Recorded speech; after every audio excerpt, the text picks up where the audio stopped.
नमस्कार दोस्तों, कैसे हैं आप। आज हम लोग देखेंगे सौरमंडल। अच्छा, कुछ कहानियाँ सुने होंगे सौरमंडल के बारे में।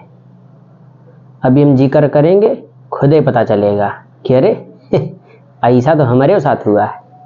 तो सबसे पहले जानो अंतरिक्ष किसे कहते हैं। तो अंतरिक्ष किसे कहते हैं? आकाश गंगाओं के समूह को ही क्या कहते हैं? अंतरिक्ष कहते हैं। अच्छा, ये एक दो आकाश गंगाएं नहीं हैं, बहुत सारी आकाश गंगाएं हैं, समझ रहे हो। इनकी संख्या करोड़ों में है, जिसमें से हम लोग एक देखते हैं। अंधेरिया रात में जब आसमान में देखोगे, शहर वाले नहीं देख पाते हैं क्योंकि शहर में इतनी लाइट हुई रहती है। गांव में खूब देखने को मिलता है। एक सफ़ेद सफ़ेद पट्टी जैसी आसमान में देखोगे, दिखाई देती है। तो उस पट्टी के बारे में सुनो। बड़े होकर के जब हम जियोग्राफिया पढ़े तब हम जान पाए दुग्ध मेखला है, जिसको मिल्की वे कहते हैं। लेकिन छोटे पर हमारी अम्मा हमको बताया करती थी कि इधर से इंद्रवा का हाथी गया था, युद्ध होता था जब राक्षसों के साथ, तो यही रास्ते से जाया करता था। ये हमारी अम्मा बताती थी कि यहीं से इंद्रवा का हाथी जाया करता था, ये रास्ता है उनका। जब बड़े हुए तब पता चला कि हमारी अम्मा हमको बेवकूफ़ बनाया करती थी। ये कौनो इंद्र का हाथी वाथी नहीं गया था, ये हमारी दुग्ध मेखला है जो चमका करती है, समझ रहे हो। तो आकाश गंगाओं के ही समूह को क्या कहते हैं? अंतरिक्ष कहते हैं।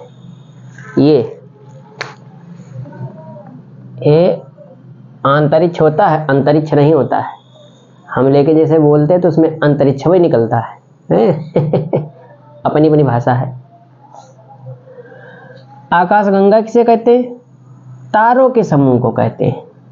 और एक आकाश गंगा में अरबों तारे होते हैं, जिसमें से एक तारा हमारा है सूर्य। सूर्य के जैसे अरबों तारे पड़े हैं अंतरिक्ष में, समझ रहे हो। सूर्य के चारों ओर कौन चक्कर लगाता है? कई सारे खगोलीय पिंड। उन खगोलीय पिंडों में शामिल कौन है? जैसे ग्रह है, उपग्रह है, धूमकेतु है, उल्काएं हैं। ये सब क्या है? सूर्य के चारों चक्कर लगाती है। तो सेंटर पॉइंट हमारे सौर मंडल का कौन हो गया? सूर्य। सौर मंडल पढ़ते हैं हम लोग ना। सौर का मतलब सूर्य, मंडल का मतलब क्षेत्र। सूर्य के आसपास का क्षेत्र। सूर्य के आसपास का क्षेत्र कौन होगा? खगोलीय पिंड होंगे। खगोलीय पिंड आकार के आधार पर हम क्या कहलाएंगे? वो लोग ग्रह कहलाएंगे, उपग्रह कहलाएंगे, धूमकेतु कहलाएंगे, उल्काएं कहलाएंगे।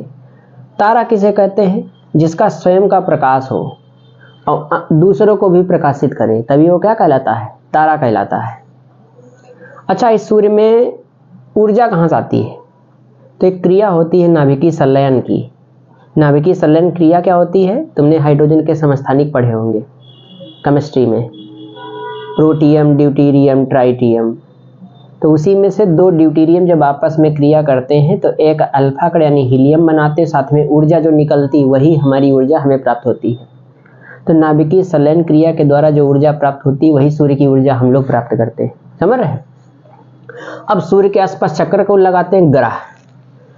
तो सूर्य रहा ये तारा जिसका स्वयं का प्रकाश है, अब ये अन्य ग्रहों को क्या कर रहा है? प्रकाशित कर रहा है। और इनका एक क्रम है: बुध, शुक्र, पृथ्वी, मंगल, बृहस्पति, शनि, अरुण और वरुण। खास बात एक और है, मंगल और बृहस्पति के बीच में कई सारी पट्टी हैं खगोलीय पिंडों की। छोटे छोटे खगोलीय पिंड हैं जिन्हें हम लोग क्या कहते हैं? उल्का पिंड कहते हैं, समझ रहे हो। क्लियर? क्षुब्ध ग्रह सुने होंगे नहीं? तो किसके किसके मध्य है? मंगल और बृहस्पति के मध्य में है क्षुब्ध ग्रह यानी उल्का पिंड। अब सूर्य के बगलवा में कौन है? बुध है। बुध के बाद कौन है? शुक्र है। शुक्र के बाद कौन है? पृथ्वी। और सुनो, सबसे नजदीक कौन है? बुधवा है। तो बुधवा सबसे गर्म होना चाहिए था, लेकिन ऐसा नहीं। हीट ऑब्जर्व करने की क्षमता गैसों पर डिपेंड करती है। अब बुधवा के पास वायुमंडल ही नहीं है, तो दिनवा में ये बहुत गर्म हो जाता है, रात को हो जाता है ठंडा, समझ रहे हो। क्योंकि इस पर क्या है? वायुमंडल नहीं। वायुमंडल किसके पास है? शुक्र के पास है। पृथ्वी के पास भी, पृथ्वी गर्म है लेकिन नजदीक कौन है? शुक्र है, और वायुमंडल भी है। तो शुक्र सौर मंडल का सबसे का है गर्म ग्रह, यानी हीट को ऑब्जर्व ज़्यादा करता है। ये हीट को ज़्यादा ऑब्जर्व करता है, इसका मतलब चमकेगा भी। तो सबसे पहले दिखाई देगा और सबसे देर तक दिखाई देगा। समझ रहे हो?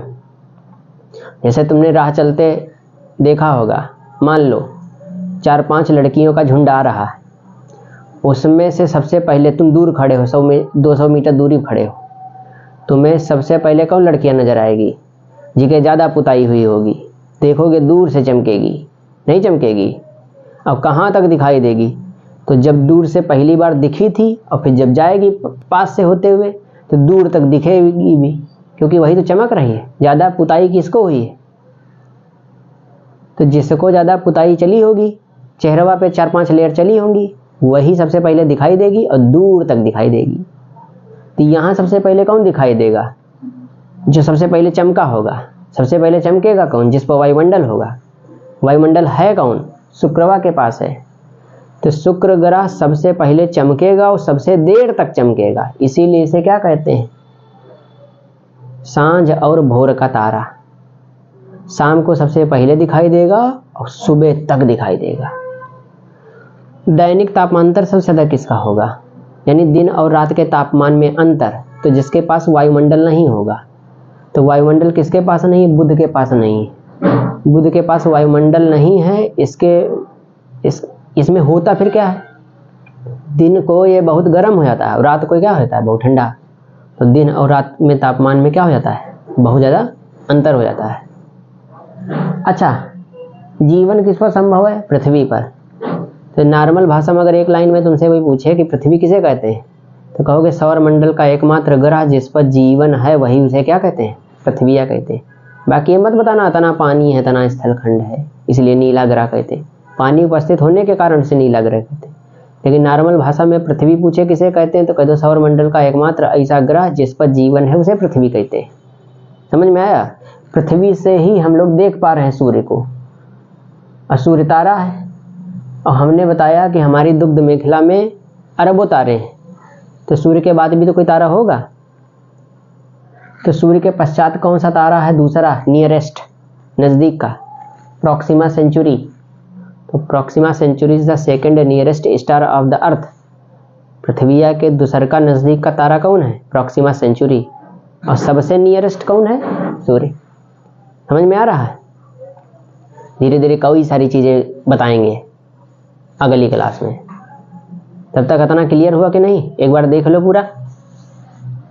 तो क्षुब्ध ग्रह किसके किसके बीच हैं? मंगल और बृहस्पति के बीच। ये याद रखना, पूछा जाता है। बाकी अन्य सारी और भी डिटेल लेंगे अगली क्लास में। तब तक के लिए रखते। क्लास कैसी लगी कमेंट करके बताइएगा। धन्यवाद।